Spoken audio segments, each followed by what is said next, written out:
films. If you were to get him at his house from behind and fucking gaffer tape his head up and be like, right, stop this now, and he wouldn't know who it is, what could you do? Go to the police? I like it in Dead Man's Shoes. So he fucking doses them all up with acid, comes in with the fucking gas mask. Yeah. And then when we open the suitcase, I'd be like, do you want to kiss him? Honestly, infiltrate. You're right here, mate. You're right here. Great scene. Yeah. Wow, that's still fucking. Yeah, it's my favourite Shane Meadows film. Yeah, by far.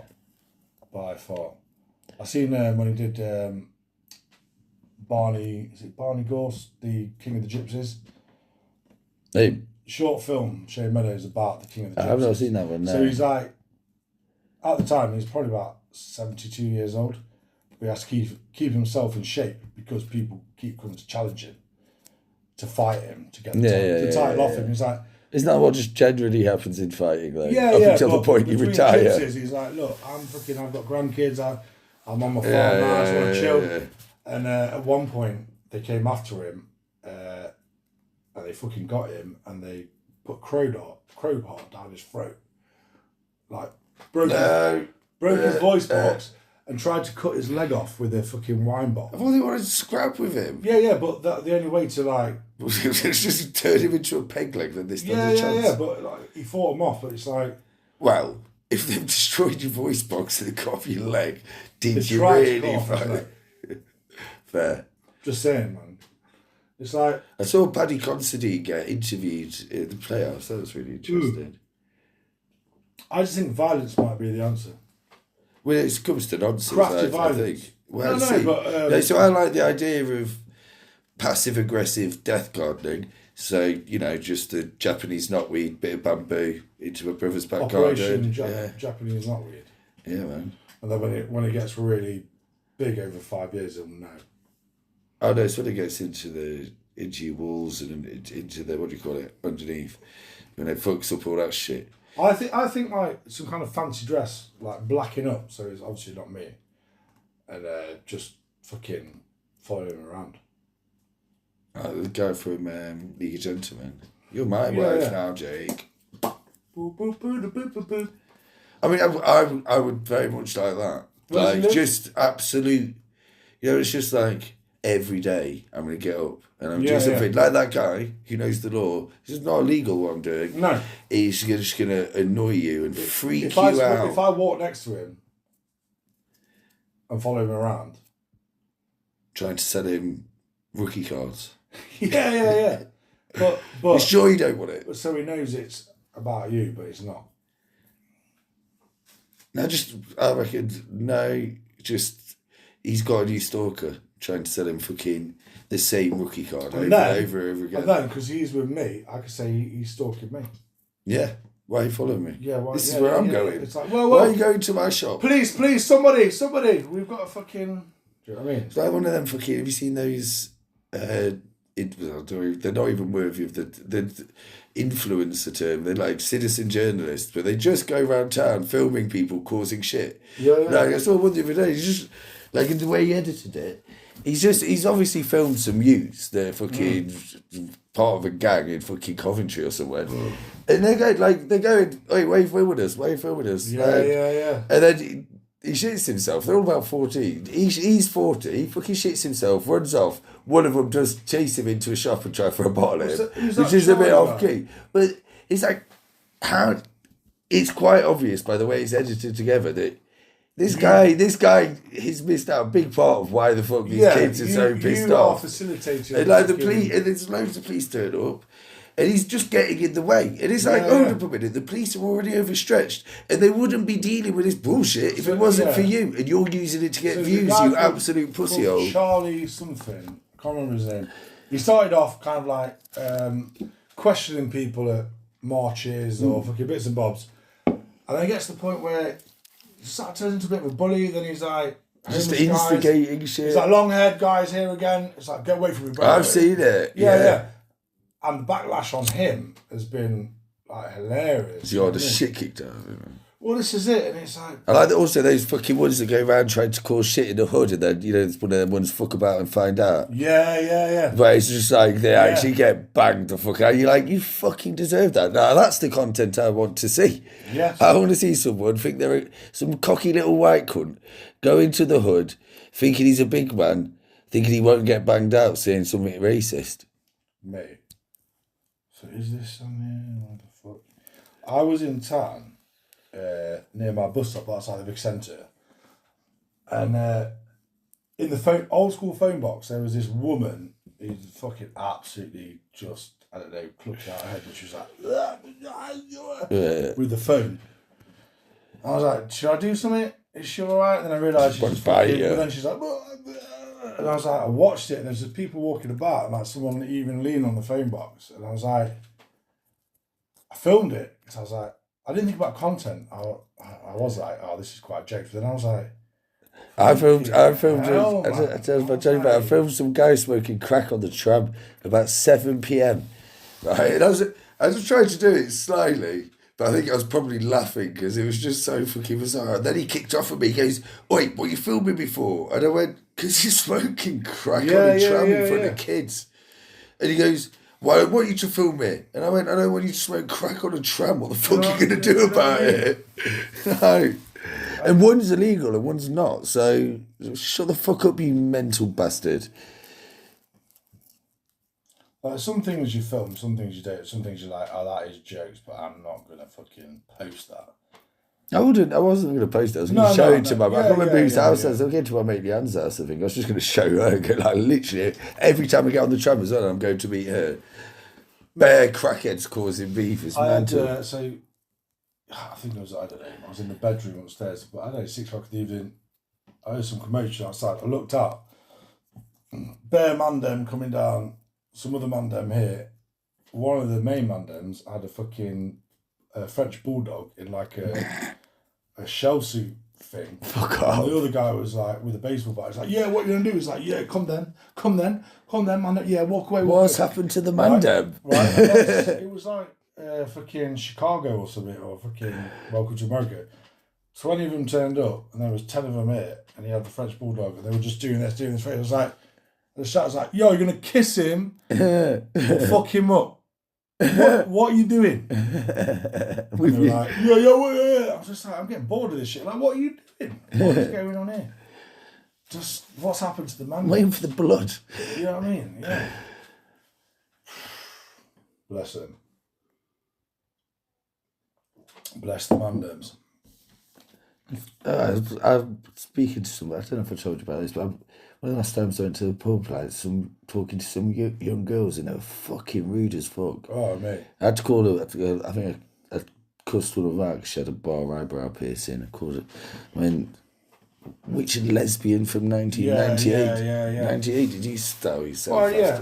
I had some fucking leather. But it's only because they cussed the way I looked first. They brought it there. I just finished it. I was out in town and even then I still apologised because I'm a gentleman. I was like, so actually I read that was unbecoming of me. Yeah. But then when I woke up the next day, I was really pissed off. I'd apologised because they never apologised to me, and they were the rude ones. This is the thing. So the reason why I say leather is because that's how I felt. I think they were actually lesbians as well. To be fair, she basically had like curtains, and she was on a BMX. And she went back. I think she dissed my shirt or something.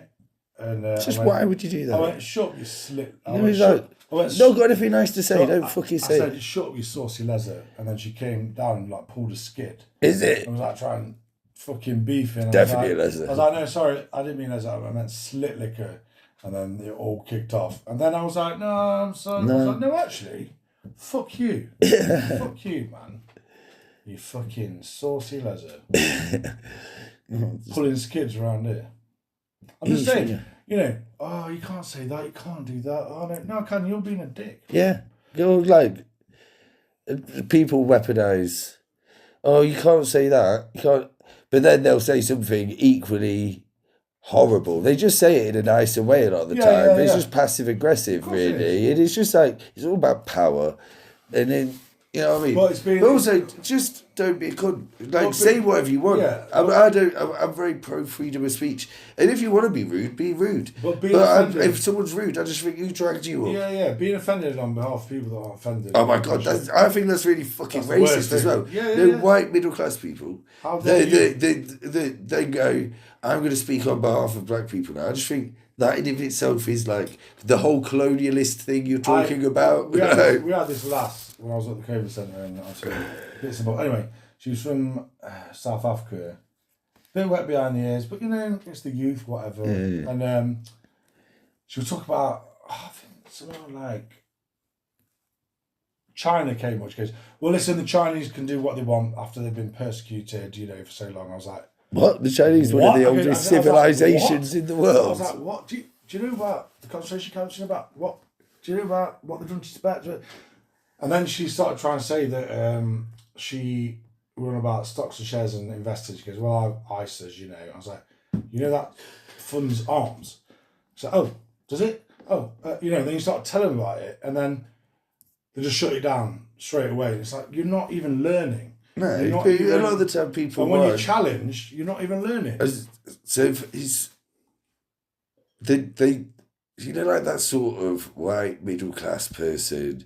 Yes, I guess like the woke people who a lot of the time it's because they're very aware of their white privilege and they're fucking terrified of it. Then they disenfranchise themselves and go, oh well, I'm with them now. And look, you know what I mean? It's like I'm actually a persecuted minority because I'm polyamorous, or you know what I mean? It's not minority. Really, you know what I mean? At one point, I'm not as angry anymore, and I couldn't be asked to fight the fight, but being emasculated by middle-aged women, you think, oh, that's jokes. What are you on about? Being bullied by women? And when it happened to me, and I suddenly realised it was happening. And women can be bitches, right? So it was all Hannah's crew at Glastonbury. We were playing the bins. I'll come in and goes, oh, here he comes, the bollock. Yeah. And things like that. You're like, yo, if I said here she comes. The slag or whatever. It's like, then you're like, oh no, I'm just being stupid. But then they just started going in on me. And I was like, yeah, I'm a big bloke. You know what I mean? I think they might have misunderstood where I'm coming from. There's a guy, mad mental health, and he was fucking doing my nutting. And he fucking fucked a load of shit up, and then I finally snapped. About his paintbrushes that I'd nicked him. I was like, I haven't nicked your paintbrushes. This is Hannah's crew. Yeah. And I'm trying really to hold it down. And I was like, you want your fucking paintbrushes? Here's some fucking paintbrushes. I just got them all out of the fucking bin. I was like, there's some fucking paintbrushes, yeah? Yeah. Just as a load of women and children were coming up to do an art project. Oh, right. They're like, fucking hell. They're like, I think we need to go. We called him Teabag because he used to make the tea in the morning, but he just washed all the cups out with his hands. And he got an abscess. He smokes dabs. He's just fucking off the wall. And I went and stewed in the tent. And Lance was there. And Lance was like, listen, Teabag wants to make peace. Even that statement, I was like, I'm not ready to make fucking peace. Anyway, I got thrown under the bus. And it was like, the manager actually goes, I am not willing to put a 62-year-old's mental health up against your problems. I was like, yo, what about my mental health? I was like, shit, I was literally getting bullied by middle-aged hippies, fucking having a massive go about stuff. And I was like, yo, it's the first time for a long. I was like, how's this going down? I was like, if this was on the other foot, and obviously you don't say nothing, you don't. And I was like, yeah, well, I just think you need to calm down, you need to stop. It's like, and the more you get in back up against the wall and pressured into that corner of like, I'm not even doing nothing. And then I didn't mind confrontation. I was just like, yo, I'm getting absolutely murked off by these middle-aged hippie women. And actually, I'm quite sound. They were saying, I think I was doing something about taking some ropes down. I was like, don't mansplain me. I was like, wow. I was like, I'm trying to help you. Yeah. But there was something, if there was something heavy to lift, there was something heavy to lift, right? I was like, oh, Gene Ham's like, I don't need your help. I can do it myself. And you don't pick it up though. They're like, do it. Why are you lifting shit for me? So then they goes to me. They goes, listen, Ali's just a bit sensitive, and I goes, don't femsplain me. Yeah. And they're like, yo, what femsplain's not a thing. He goes, yeah, you try and tell me how to feel. Yeah, I like that. You're femsplaining me. That's not a thing. I was like, listen, whatever I do, you are fucking. And other people get away with murder. So I was like, right, I'm not working. I was like, Hannah, I love you. This is your crew. Not for me. And they were calling like me and Lance fat cunts and fucking just. They were just really nasty. Do you know what I'm saying? And it's like, all these people are unemployable in the natural world. Yeah. And even Ali, he was like, oh, I've had 2 fake. So I was like, well, listen, if you signed on, you can go and get it. Yeah, but do you think about it this way, right? So they probably, there's about some of them may be diagnosed, probably aren't. Lots of people that would be considered neurodivergent. And because they're probably not diagnosed, but they found their little niche, like, and they're all, it's like, they probably think, oh, we're just a tight crew or whatever. And then anyone that comes in, well, fuck them. And then be actually doing really rude shit. And it's not, and this is why you don't have a job, because you can't actually go around operating like that in the real world, because you get banged out. Or you get away with it here. Yeah, because you've got your little crew. And it's like, but that's the thing. It's like, I remember talking to these fucking people. It was New Year's Eve at some fucking rave, and they were talking about being bullied. I think I've told you this story before. But the guy, this trans guy goes, he was talking about he was getting bullied at school by this guy, but then he ended up bumming him. And I said, that doesn't really sound like bullying to me. That sounds like a sexual exploration or whatever. I went, well, like, can you explain? I went, was it bullying or, I said, was it rape or consensual sex? And then they started saying I wasn't allowed to use rape. You're not allowed to, I'm not allowed to use rape. Even though I work with lots of survivors of sexual abuse, or I did at the time, and have to use rape all the time. It's a clarifying question. And the question was not like I was belittling rape. I said, to clarify, was it rape or was it consensual? Because I can't understand. I'm trying to understand the bullying side of it. Yeah. But then the ironic part of it was they all flipped on me and started bullying me. And like, they were really rude and horrible. And I was just thinking, it's a good job I've had a couple of pills. I don't just open my mouth. Yeah, this is like even with my brother the other day. It's like, if I wanted to, like, he could go, you're such a dick. You're a cock. You're a dick. Like, if I wanted to cuss him out, can you imagine what could come out of my mouth? So, very, very similar. And I've told you about all the horrible meetings with the family. Yeah. And I was like, when Mum said, do you want to do a speech for Grandad's unveiling of the picture? I was like, no, because I'll get cussed out. Yeah. So there was one time, and I was like, do you know what? I don't really give a fuck. I was just in the back of the car, chinning beers and doing bag under the radar. That's it. Under the radar in a car? On the motorway? With my mum. Oh, right, with your mum. I wouldn't drive it. Yeah. And I was like, everything's all right. Yeah, I just fucking, instead of being really fucking tense and all the rest of it. And it's like, there was one time, big table, everyone's there, and when I walked in, it was like, make some room, big lads coming through. And I was like, well, okay, we're doing this, are we? I was like, you're a slag. He's been cheating on you for time. Yeah, so should we do this? I was like, you're getting old, aren't you? It's like, he's got about as much weight as me, and blah, blah, blah. I go, should we do this? Should we do this? Yeah. You know what I mean? It's like, people don't think about it. It's off the cuff or low-hanging fruit. And it's like, when people go, you know what he's like.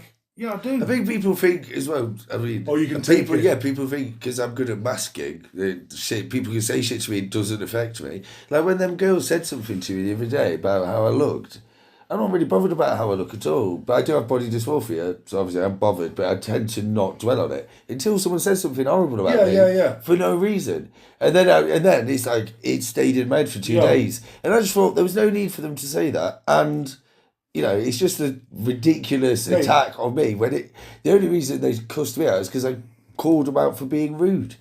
A rip is a rip. I will rip you. But you're not you rip me.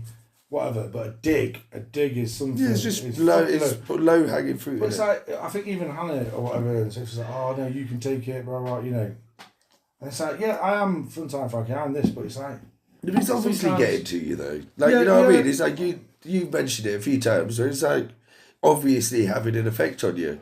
There's nothing wrong with that. Men have feelings too. Yeah, and I think what it is as well is having to watch out for the safety car crash. And then they're like, oh, your mum's mental. And it's like... Do look at your sister. It's like, and your parents. It's like, what are you on about? Like, are you fucking tripping? Like, I know my mum's mental. My mum's She mum. Yeah, my mum. But like, you lot are going on like you fucking Nelson Mandela or something. It's like, oh God, you know. And, he's far too black for that family. But I wouldn't ever come out and diss Karen or ever say anything or go below the belt because there's decorum and respect. Yes, my G. You know, and I will still do that. And it's like, I wouldn't even cross my granddad out now because, well, he's 90. What's the point? Do you know what I mean? What is quite... to push him over. What is quite jokes is Doreen, obviously. That's like... So, I took Granddad out to the car and he's like quite slow on it. He's got zipper frame and stuff. I had the car door open and he was grabbing onto it and he was like, Doreen. I was like, yeah, she's over there. He's like, Doreen, for time. He was saying door in. He wanted to push the door in. So he got into the car. I was like, over time. I was like, yeah, Doreen's there. What are you on about? He's like, God, he's got dementia. Doreen. Well, yeah, I mean, it comes with the fact of like, I've never been mean. I'm not. No, I've just never been mean. I can tell people and about themselves. If I have to bite my tongue because they would fucking destroy if I just them. raise my voice, people are shocked because I'm usually so chill. But if I raised my voice and actually said what I want to say to people, and I think this is part of the reason why Marmite exists, because he says a lot of the shit that I can't say because but he's not. Marmite's not even mean. He's not even mean. He's just he's a more boundary version of me. But you have got thick skin as well, and you can put things on your shoulders, and that doesn't mean that it makes it acceptable. It's like my mum. I think I just drink and take drugs through it. I use that to numb it, and I've got to the point now I'm like, fuck, I can't do this forever. Yeah. Like, it's gonna kill me. My mum fucking... She would send like a barrage of texts like she's a fucking... I've been on the fucking receiving end of it, Dad. Anyway, somebody texts me when I'm at work. You're like, you're a fucking addict. You've changed. I don't even know you no more. Ram, going in. What, you mum? Yeah. And to be honest with you... Is that when she was drinking? Yeah, and we're going back about... Yes, it's not currently. It was on point. Fair play, whatever. But was she in a position to be saying that she was in glass houses? It's 2 o'clock in the afternoon. Yeah. I'm at work. It's now the time. Someone was saying, "No, you fucking, you're wasting your life. I don't even know who you are. You're an adult. You don't fucking. So you need to pull your finger out." And I was like, "Okay then." So then I was like, "Right, am I going to go in? Am I going to go in?" And I was just like, I tell you what. I was like, you know what? Thanks for that. When I'm at work, it's like, if you've got shit to say like that to me, say it to my face. Yeah. Say it to my fucking face. And actually, shall I? You know what I mean? And it's like, and at one time I was like, boom, I went in. It's like, how dare you? It's like no one wants to talk about myself. Just before my mum passed away, I said some shit. There was like, it's not even untrue. But when it's like, this is shit that's been staying here, and I'm like, and I had to go for a walk, and then I couldn't leave it. I had to apologise. I can't sit with stuff saying stuff like that. No. And then I was like, every time me and my mum fell out, I'd always apologise. You're at each other's throats. Yeah. But and the stuff I did say is like, it's just like, I wish I'd never said it, but it was stuff. It's not like I said anything that I didn't actually think. Knows. Well, I don't know whether she knew it or not. But it's not stuff that I don't. It's not. I didn't like say horrible shit. I mean, I didn't make anything up. I said things that maybe I shouldn't have said, but they weren't lies. They weren't flat away. They were things that they were genuine grievances. They were genuine grievances, but it was like I shouldn't have said them. But that's like, you can look like not many. Some people just don't even have that to apologise. Like, it's like I said it. I shouldn't have said it. We were arguing. It was like I was in the wrong. You know what I mean? I walked away. I thought about it. I apologised. I took accountability for it. Yeah. That process, so many people just don't know how to do it. And do you know what weirds me out is like one of my ex-girlfriends, you'd have an absolute Barney, and then they pretend everything's all right. Or like the next day when you come in from work, like, oh, you're all right. And that's weird. That's weird as fuck. So me and Hannah, we were arguing. I said, listen, we need to be patient. We need to be kind. Yeah. If we have a Barney. I just both go to each other and go, look, we're arguing because we're going through something really stressful together at the moment. I was like, listen, I accept everything. But it isn't my fault. I'll tell you what, if you come at me, I'm probably going to say something back. And it was like, even for my mum, if you want me to have self-control, you've got to have some too, essentially. When I stopped being a head chef after 10 years, by the way, of running a fucking business, I didn't know what I wanted to do. Hannah and my mum were like, you just need to get back into chefing. You know, you need to do it. I was like, what? Stop making me happy. I said, what? Thursday, Friday, Saturday, Sunday, and lose everything and be fucking in that world again? I was like, I don't want to do that. I was like, fair to you. She's like, when I met you, though, you had your business and you were, you just a shadow of yourself. I was like, so, like, what have you done? Have you started your own business? What? Blah, blah. And then Mum was like, you need to pull your socks on. Goes, sorry, you sell sandwiches? And I was like, Grandad gives you £60 a week allowance. That's never able to be brought up. It's like, he supports me, you know. It's like, pull my finger up. What are you on about? You sell cobs around the corner with the A-Team theme tune on. I'm Jiffy. How's that working out for you? You know what I mean? It's like, I've just run a business for 10 years. I'm having a break, you fucking cunt. Look. Here he goes. He's doing it again. And he goes, this is why we can't talk to you, because you get like this. I was like, yeah, I'm getting like this because you're fucking winding me up. Oh, look, here he goes. No, see, this is why no one can talk to you, because you're so defensive. I'm like, right, I am getting defensive because you are fucking pressing my buttons and winding me up. Oh, here he goes. Oh, fucking hell. Yeah, see, this is why no one can talk to you. And, you know, we try, but what's the point? I might as well just not speak ever. And then it goes to the other point where I just might not speak ever. What's the point? And you're like, I wish you fucking would. Yo! And the thing is, like, when me and Hannah first got together, we were swimming in lakes, we were having fucking picnics. It's called amazing. The honeymoon. Yeah, right. Everything's amazing, as it should be. And we're going to Boomtown, and Hannah, something had happened, and I started getting a bit stressed out. I was like, look, because she's long. I was like, we need to get... So, you're shouting at me. Oh, you never spoke to me like this before. I was like, you'd fucking know if I was shouting at you. I was like, things are stressful.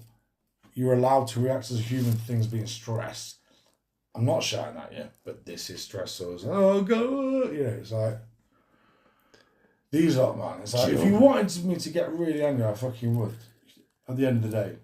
You know, and Hannah being a hypochondriac of like, the next door neighbour's got some lilies in the garden. She thinks that the cat will die UTI from... Yeah, the lilies can kill cats. Yeah, I know. I think it fucks the liver up. So, but they're really far away and all this stuff. I would be bummy. I'd kill them flowers. Yeah, I would kill them flowers. We've had her on this one. I'm sorry. I'm sorry. Them flowers are gone. I go and talk. No, don't talk to her. No, don't. It's like, what do you want? Yeah. Go kill the flowers. Salt them. Salt the flowers. Sort it, or we just live in fear?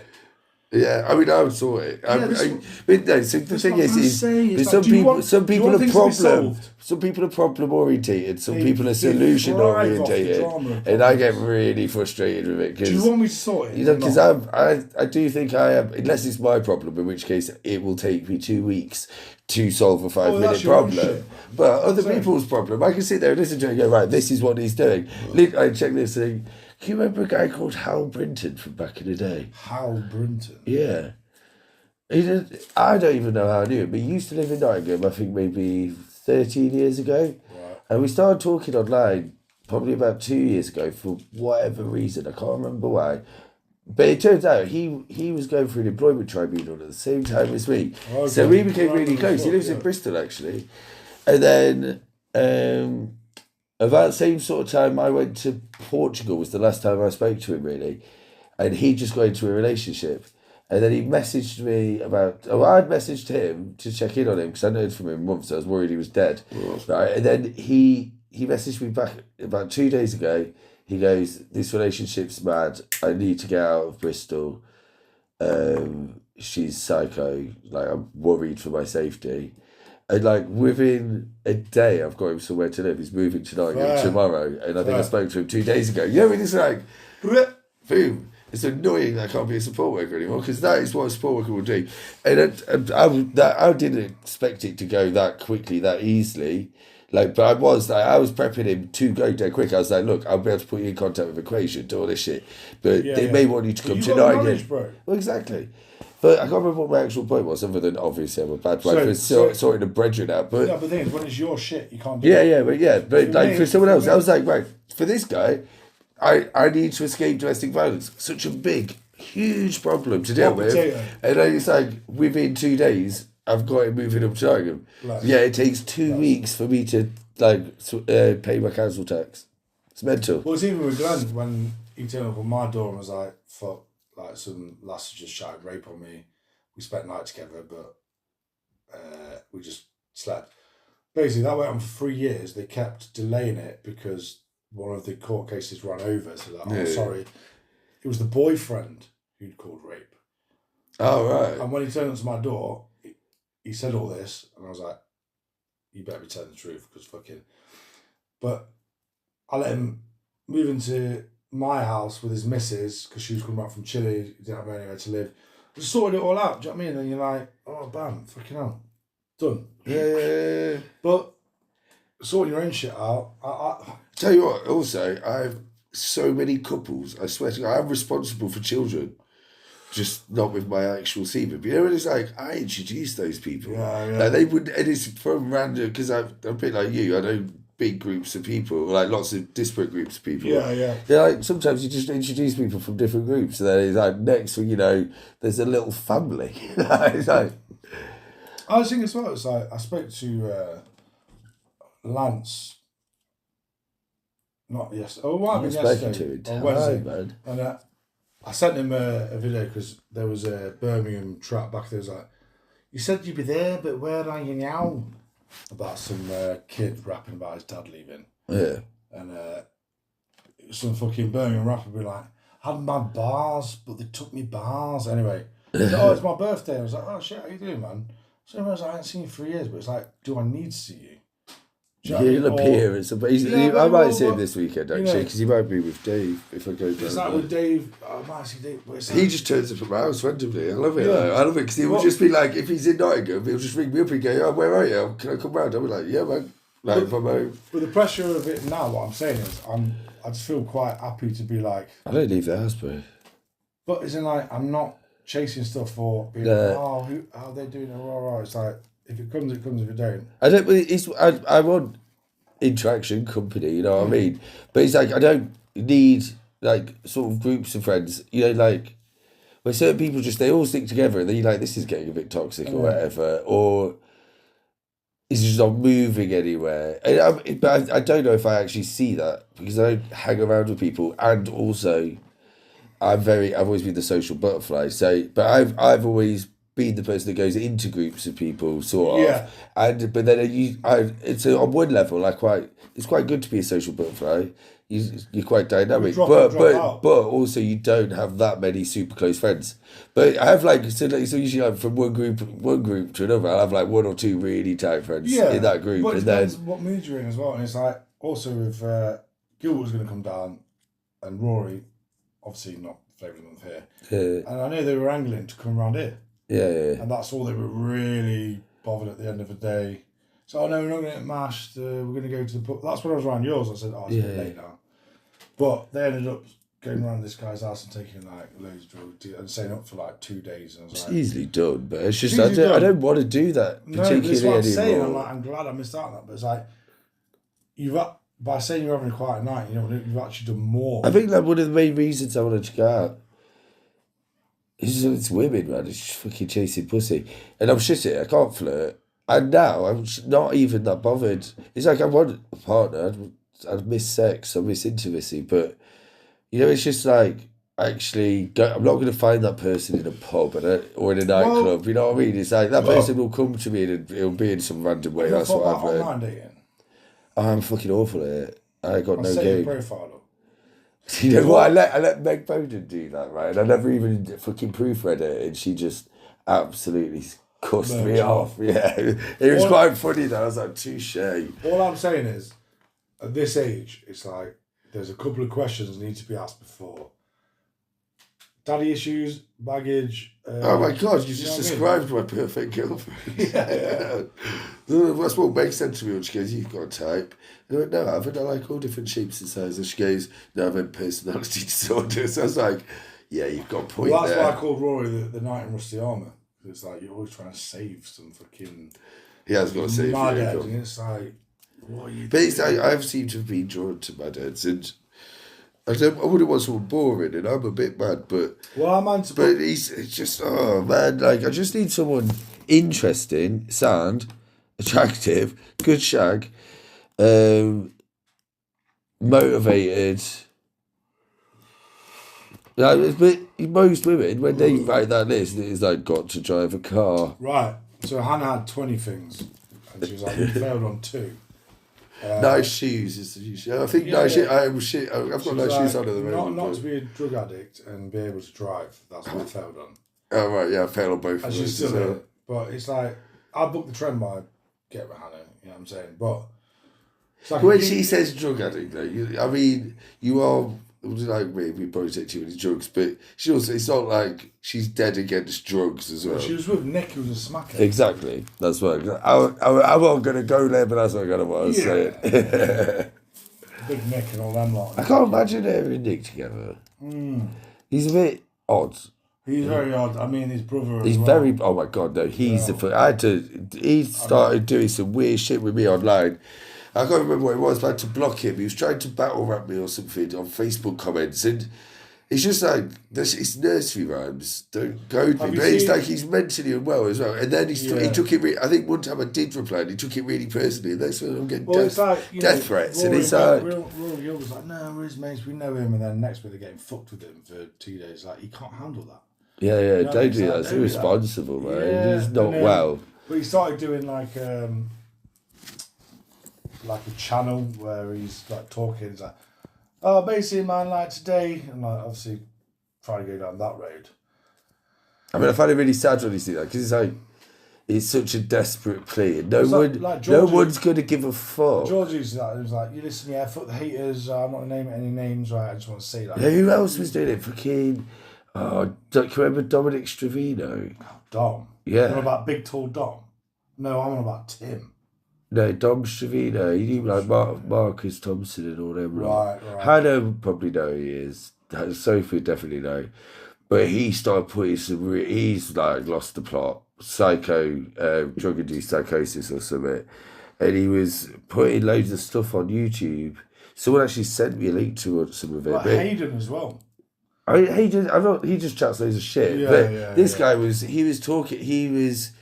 saying that Meg Bowden worked for the CIA and fucking just absolute nonsense, but not actually saying anyone's names but identifying them all. It was obvious who he was talking about, but he wasn't actually saying who they were. But it was obvious who they were, and what he was saying about them was you know, it's sad because when you see someone having a psychotic episode, you can't go up to him and go, no, she doesn't work for the CIA, you prick. Because in his head, he thinks she does. Because he's having a psychotic episode. It's really weird talking to someone doing a psychotic episode because it's like, you have to kind of dance around. Yeah, dance around it, but without giving them too much ground so that you're feeding into it. It's you're not disagreeing. You go sort of, I'm not sure. I'm not quite sure that's the case. But you can't go, you fucking nutter. No. The CIA are not watching you through your fucking carbon monoxide filter. Tigger, I haven't seen Tigger for time because I've been away. Yeah, you know Tigger. Yeah, of course. Yeah, I know. So he suddenly turned up to gigs or something I was doing. So you split up Becky for us? Oh yeah. But he just kind of stand there. Oh shit! Look. It's because he's off his tits on ketamine. Yeah. But then I'm going to buy a phone off him. I don't know how it happened. But we're video calling each other, and he's like, top off in his bedroom and it's like, oh, hey, you know, and obviously I've had a few lives and we chatted about shit. And he opened up, but then it got to the point where... Did he like lose his parents? One of his... Yeah. A while ago, I know he had some dark shit because he ended up in Forest Fields, I think, I remember. Yeah, it was like, then I was going to go and do a gig in Leicester and our lift had fallen through. Yeah. And me and Hannah were sitting having a few drinks in the line because we were going to get the train. And seriously, message like, yo, are you playing at that gig? Like, Give you a lift. What music are you doing? And he's like, yeah, I'll give you a lift. And Hannah was like, no. Had another line and was like, yeah, no. Got into his car and his sat nav was Paddington Bear. It was like, turn left at the corner, that's where your friends are. But it's one of these things, you know, like Mine Over Matter, where you're like, right, we're running out of options. Yeah, it's like the free party lift home. He's looking like the best option. He's like, no, I'm not at that many drugs. You know what I mean? I'm just like fucking... Just an 8-fed. Basically off his tits on K. Not had any sleep. We're in the car with him and he's fucking belting it. Yeah, this is Sal's mum. This is how I die. I was like, what? I was like, what am I doing? Then obviously couldn't diss it and say, yeah, keep close. He's like, oh, we're using him for a lift. And I was like, oh no, what the fuck? Do you know what I mean? It was like, oh god. I was in a car when I was in Portugal. It's Vicky Robson. She's one of the people from Smokescreen Sound System, so she's from Knox. Yeah. I don't really know her that well, but the guy that was living with Paul, he sort of knew her as well. He goes, oh, you need to meet up with Vicky while you're here because she's from Nottingham. She remembers who you are. So anyway, we're driving fucking mountain passes. She's driving. Now, Paul is in the back.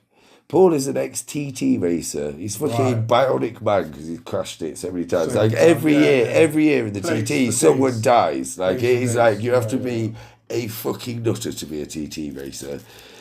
And I'm looking in the mirror, right? She is driving on the wrong side of the road, speeding her face off, drinking.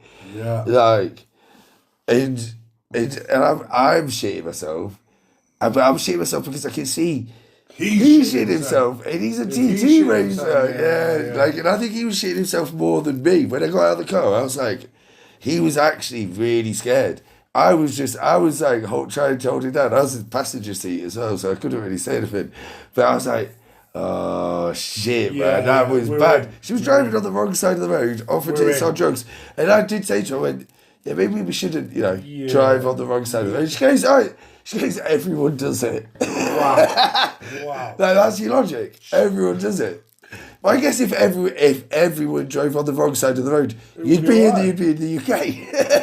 Yeah, but then they cancel each other out. Yeah, exactly. So you'd be alright. Yeah. So even at this gig, after Tigger drops off, and I was like, oh my god. Did the set, sound. Rory and his mate Pete turned up. And a couple of hours, whatever, it's like, right, I think, 7 o'clock, I think we're going to fucking bust off. He's like, I'll give you a lift. And Pete he said, oh, I've only had some party acid. And I was like, okay. That's just shit acid, yeah, right? Shit acid. He's like, well, I only had 3 tabs of party acid. I was like, okay. And I was like, I'm not getting in the car with him. He's like, no. And then he got dead wigged out. He's like, what are you saying? I need to leave. That's like tripping out. So like, we were trying to you leave. You leave. We're trying to get him to leave, then it all went a bit weird. And we're like, me and Hannah ended up getting a taxi, cost 40 quid. What you said, we got tap. Yeah, we got tabby. We got a taxi back here, 40 quid, whatever. And they were back before we got here, because I gave him the keys, whatever, and he was like, yeah, I think I was tripping, man, but I literally, man, when I was in that fucking place, that picture was sending me off the fucking scale. What about the pavement of the road? And I'm thinking, how can you drive in a van? Why would you want to? Why would you want to? And it's like, I mean, he's like, in Portugal, he's a confident driver. It's like, yeah, but if you fucking mashed up, yeah, if you're going, that picture looks trippy. What does the pavement of the road look like, bro? Like we were there. That's why I don't drive, to be fair. And he was like, all I know is that the road is grey and the side of the road is green. If I just stay in the grey bit, we'll be all right.